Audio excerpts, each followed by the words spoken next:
ముందుగా వెంకటేష్ గారు మీరు మాట్లాడిన దయచేసి ఏమిటి ఈ రోడ్లు తవ్వి జనాన్ని అడ్డుకోవాల్సినంత అవసరం వచ్చింది? ఎక్కడైనా రోడ్లు వేసే ప్రభుత్వాలను చూసాం కానీ జనం రాకుండా రోడ్లని తవ్వే ప్రభుత్వాన్ని మీరు ఎప్పుడైనా చూసారా మీ అనుభవంలో?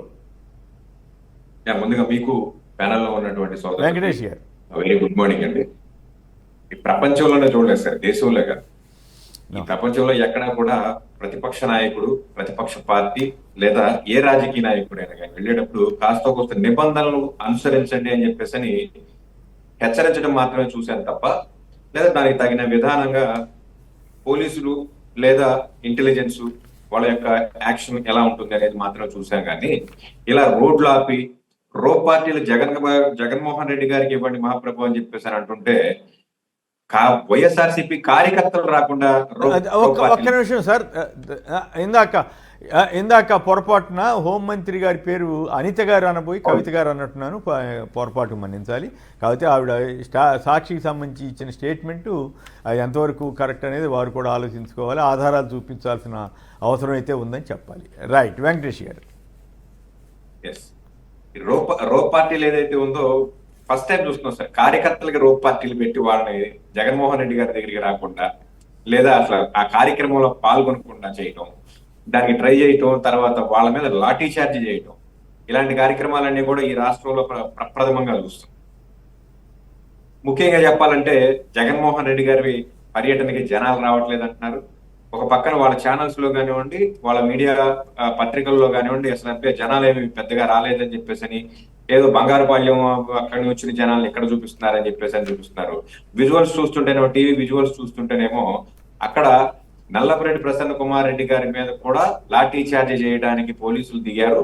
అంతటి జనాలు ఎక్కడి నుంచి వచ్చారనేది ఇప్పుడు వాళ్లే సమాధానం చెప్పాలి. లాఠీ చార్జ్ చేసేటువంటి పరిస్థితి ఉన్నంత క్రౌడ్ జగన్మోహన్ రెడ్డి గారికి రావటం ఈ రోజు ప్రభుత్వానికి ఒక సవాల్గా మారిపోయింది. జగన్మోహన్ రెడ్డి గారు జనాల్లో ఉంటే దాని ఇంపాక్ట్ ఇలాగే ఉంటుంది. 40% ఓటింగ్ షేర్ ఉన్నటువంటి ఒక నాయకుడు ఒక జిల్లా పర్యటన చేస్తున్నప్పుడు మీరు ఒక్కళ్ళే రండి, లేదా హెలికాప్టర్ దగ్గరికి 10 మంది రండి, వెహికల్స్ లో 5 రండి, ఇలాంటి పోలీసు చట్టాలని అమలు పరచాలని చూసుకోవడమే అత్యంత హాస్యాస్పదం.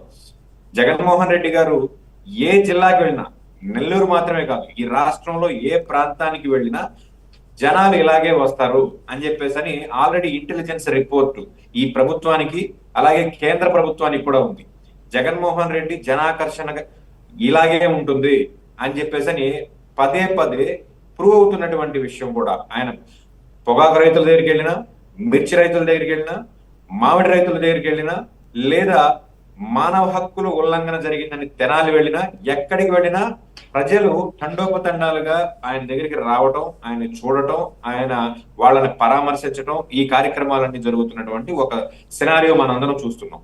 ఇటువంటి పరిస్థితుల్లో ఈ వచ్చే జనాలని ఎలాగా అదుపు చేయాలి అని కాకుండా ఈ జనాలు జగన్మోహన్ రెడ్డి గారికి ఆకర్షితులు అవ్వకుండా పరిపాలన చేస్తే, దాని మీద వాళ్ళు దృష్టి పెట్టినట్లయితే ఏమన్నా ఉపయోగం ఉంటుంది. కానీ జగన్మోహన్ రెడ్డి గారికి జనాలు ఆకర్షింపకూడదు, లేకపోతే జనాలు రాకూడదు, దానికి పోలీస్ చట్టాలని రోడ్లు దొవుతాం, బ్యారిగేడ్లు పెడతాం, ఆ బ్యారిగేడ్లు తీసిన వాళ్ళ మీద కేసులు పెడతాం, ఇలాంటి కార్యక్రమాలు మొట్టమొదటిసారి ఈ రాష్ట్రంలో చూస్తున్నాం. ఇదే ఇంకొక 4 సంవత్సరాలు లేకపోతే 3.5 సంవత్సరాలు ఎలక్షన్స్ వచ్చే వరకు కూడా ఇదే పరిస్థితి ఉంటుంది. ఈ ప్రజాకర్షణ ఇంకా పెరిగేదే తప్ప తగ్గుముఖం పట్టే అవకాశమే లేదని చెప్పేసి విశ్లేషించాలి సార్. ఓకే.